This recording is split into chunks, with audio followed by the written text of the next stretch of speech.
அடுத்த முறை ப்ரான் வாங்கினா இப்படி ஒரு முறை செஞ்சு பாருங்கள். Welcome back to Kayu's kitchen. இன்றைக்கி நம்ம சேனலில் ப்ரான் வச்சு ஒரு டேஸ்டியான மசாலா செய்யலாம் வாங்க. ரொம்ப நல்லாயிருக்கும், ஈஸியாகவும் செய்யலாம். கண்டிப்பாக ஒரு முறை செஞ்சு பாருங்கள். பிரியாணிக்கு ரொம்ப நல்லாயிருக்கும். செஞ்சுட்டு உங்கள் ஃபீட்பேக் எனக்கு ஷேர் பண்ணுங்கள், மறக்காமல் லைக் பண்ணுங்கள். இப்போ வாங்க எப்படி செய்யறது பார்க்கலாம். ஃபஸ்ட்டு ப்ரான் எடுத்துக்கோங்க. 300 கிராம் அளவுக்கு ப்ரான் எடுத்திருக்கேன். நல்லா வாஷ் பண்ணிவிட்டேன். 3 இல்லை 4 முறை நல்லா வாஷ் பண்ணிவிட்டு 1/4 டீஸ்பூன் மஞ்சள் சேர்த்துக்கலாம். இதோட 1 டீஸ்பூன் மிளகாய் தூள் சேர்த்துக்கலாம். அடுத்ததாக 1/2 டீஸ்பூன் அளவுக்கு ஜீரகத்தூள் சேர்த்துக்கலாம். இதோட சோம்புத்தூளும் சேர்த்துக்கோங்க. சோம்புத்தூள் 1 டீஸ்பூன் அளவுக்கு சேர்த்துருக்கேன். இப்போ இதில் 1/2 டீஸ்பூன் அளவுக்கு மிளகுத்தூள் சேர்த்துட்டு கொஞ்சமாக உப்பு சேர்த்துக்கலாம். நான் 1/2 டீஸ்பூன் அளவுக்கு உப்பு சேர்த்துருக்கேன். இதோட 1/2 டீஸ்பூன் இஞ்சி பூண்டு பேஸ்ட்டை சேர்த்துட்டு இதில் 1 டீஸ்பூன் அளவுக்கு லெமன் ஜூஸ் சேர்த்துக்கலாம். பாருங்கள், லெமன் சேர்த்தாச்சு. இப்போ இதெல்லாம் நல்லா மிக்ஸ் பண்ணிக்கலாம். நம்ம சேர்த்துருந்த மசாலா எல்லாம் நல்லா இந்த ப்ரானில் கோட் ஆகணும். பாருங்கள், நல்லா மிக்ஸ் பண்ணியாச்சு. இப்போ இதை நம்ம கவர் பண்ணிவிட்டு 30 மினிட்ஸ்க்கு மேரினேட் ஆக விட்டுறலாம். நல்லா மேரினேட் ஆனால் தான் நம்ம செய்கிற ப்ரான் மசாலா ரொம்ப டேஸ்டியாக இருக்கும். 30 மினிட்ஸ்க்கு அப்புறம் இதை நம்ம ஃப்ரை பண்ணிக்கலாம். ஒரு பேனில் 1 டேபிள் ஸ்பூன் அளவுக்கு தேங்காய் எண்ணெய் சேர்த்துக்கோங்க.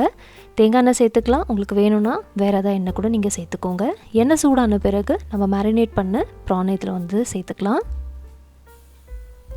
ப்ரான் சேர்த்துட்டு இதை ஒரு 3லேருந்து 4 நிமிஷத்துக்கு மீடியம் ஃப்ளேம் வச்சுட்டு நல்லா ஃப்ரை பண்ணிக்கோங்க. பச்சை வாசனை எல்லாம் போகணும். ப்ரான் நல்லா ட்ரை ஆகணும். ஸோ அது வரலையும் இதை நல்லா ஃப்ரை பண்ணிக்கலாம். இப்போ பார்த்தீங்கன்னா இந்த ப்ரானை ஒரு 4 நிமிஷமாக நல்லா ரோஸ்ட் பண்ணியாச்சு. நல்லா ட்ரையாக இருக்குது பாருங்கள். இந்த அளவுக்கு நல்லா ட்ரையான பிறகு இதை தனியாக மாற்றி வச்சுக்கலாம். பாருங்கள், இப்போ இந்த ப்ரானை தனியாக ஒரு பிளேட்டில் மாற்றிக்கோங்க. ப்ரான் தனியாக மாற்றியாச்சு. இது இப்போ இருக்கட்டும். அடுத்ததாக இதே பேனில் ஒரே ஒரு டேபிள் ஸ்பூன் அளவுக்கு தேங்காய் எண்ணெய் சேர்த்துட்டு இதில் 1 டேபிள் ஸ்பூன் பூண்டு, 1 டேபிள் ஸ்பூன் இஞ்சி சேர்த்துக்கலாம். ரெண்டுமே இதே போல் நீட்டாக கட் பண்ணிக்கோங்க. அடுத்ததாக இதில் வெங்காயம் சேர்த்துக்கலாம். ஒரு பெரிய சைஸ் அளவுக்கு வெங்காயமை நல்லா பொடியாக கட் பண்ணிவிட்டு சேர்த்துக்கோங்க. இப்போ இதெல்லாம் நல்லா சாட்டே பண்ணிக்கலாம். வெங்காயம், இஞ்சி, பூண்டு இது எல்லாமே ரொம்ப கலர் மாறக்கூடாது. நல்லா சாஃப்ட் ஆனால் போதும். பாருங்கள், வெங்காயம் ஓரளவுக்கு நல்லா சாஃப்ட் ஆகிடுச்சு. இப்போ இதில் 1/4 டீஸ்பூன் மஞ்சள் சேர்த்துக்கலாம்.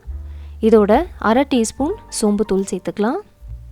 அடுத்ததாக 1/2 டீஸ்பூன் மிளகுத்தூள் சேர்த்துட்டு 1 டீஸ்பூன் சில்லி ஃப்ளேக்ஸ் சேர்த்துக்கலாம். இதோட ஒரு 1/4 டீஸ்பூன் அளவுக்கு உப்பு சேர்த்துக்கலாம். உப்பு அதிகமாக சேர்க்காதீங்க. நம்ம ப்ரான் ஃப்ரை பண்ணோம்ல, அப்போயும் உப்பு சேர்த்துருந்தோம். ஸோ கம்மியாக உப்பு சேர்த்துக்கோங்க. 1/4 டீஸ்பூன் சுகரும் சேர்த்துக்கோங்க. டேஸ்ட் ரொம்ப நல்லாயிருக்கும். இப்போ இதெல்லாம் ஒரே ஒரு நிமிஷத்துக்கு சாட்டே பண்ணிக்கலாம். ரொம்ப நேரம் வதக்காதீங்க. ஒரே ஒரு நிமிஷம் சாட்டே பண்ணிக்கோங்க. பாருங்கள், ஒரு நிமிஷம் வதக்கின பிறகு நம்ம ப்ரான் ஃப்ரை பண்ணி வச்சுருந்தோம்ல, அதை இப்போ சேர்த்துக்கோங்க. ப்ரான் சேர்த்த பிறகு 3 பச்சை மிளகாவை இதே போல் நீட்டாக கட் பண்ணிவிட்டு சேர்த்துக்கோங்க. நல்ல வாசனையாக இருக்கும். இப்போ இதில் கொஞ்சமாக கருவேப்பிலை சேர்த்துக்கலாம். நல்ல ஃப்ரெஷ்ஷான கருவேப்பிலை சேர்த்துக்கோங்க. நல்ல ஒரு முறை மிக்ஸ் பண்ணிவிட்டு ஒரே ஒரு நிமிஷத்துக்கு ஹை ஃப்ளேமில் ரோஸ்ட் பண்ணிக்கலாம். கருவேப்பிலை, பச்சை மிளகாயெல்லாம் கடைசியாக சேர்க்கணும். அப்போ தான் ப்ரான் மசாலா நல்ல வாசனையாக இருக்கும். பாருங்கள், ஒரு நிமிஷம் நல்லா வதக்கியாச்சு. இப்போ ஃபைனலாக கட் பண்ண கொத்தமல்லி சேர்த்துக்கலாம். 1 டேபிள் ஸ்பூன் அளவுக்கு கொத்தமல்லியை சேர்த்துட்டு நல்லா ஒரு முறை மிக்ஸ் பண்ணிவிட்டு நம்ம ஃப்ளேம் ஆஃப் பண்ணிடலாம்.